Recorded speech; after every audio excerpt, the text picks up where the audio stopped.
бәйләнештә ВКонтакте булайын дебет. Селтәрендә күптәрдің сәхифәләрендә төрле салаваттар күрергә мөмкин. Фатиха, Кәбира, Нария, Тунҗина, Мунҗия һәм башкаһы.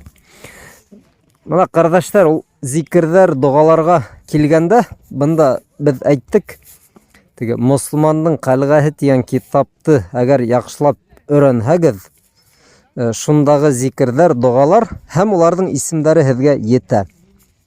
Ә ниндәйҙер яңы исемдәр уйлап сығару, яңы мосталахтар, яңы терминдар, был еш кына билдәле халыктың үзенән килә ул.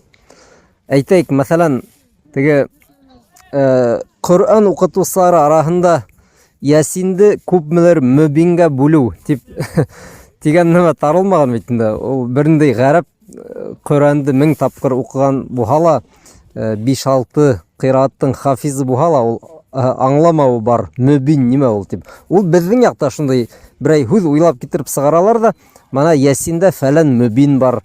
Ошо теге зикрдең исеме Тунҗина, монда ул ней һүзләр шәригатьтән түгел, бәлки касандыр безнең яктагы укытучылар теге еңеллек өчен шулай ябай гына аңлаткандыр бәлки, бит. Шул, әйтәйек, Әл-Хәм сүрәһе тиҙәр бит инде. Әл-Хәм сүрәһе, Фатиха сүрәһе димәйҙәр, Әл-Хәм сүрәһе. Мана шуның һымаҡ һүҙҙәр менән буталмағыҙ.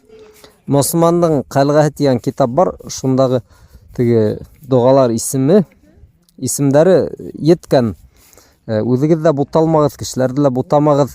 Кемдер ниндәйҙер зикерҙе, мәҫәлән, Кәбирә тип атай икән, ҡайҙан алған, нисек атаған, һорарға кәрәк, бит. Ниндәйҙер ғалим был һүҙҙе уйлап сығарғанмы, әллә һин үҙең уйлап сығарҙыңмы? Әгәр ниндәйҙер ғалим булһа, ярай, бәлки уның шундай сәбәбе булғандыр. Ә һин үҙең уйлап сығарғаның икән, тимәк, был тик һинең уңайлығың өсөн генә уйлап сығарылған ябай һүҙ.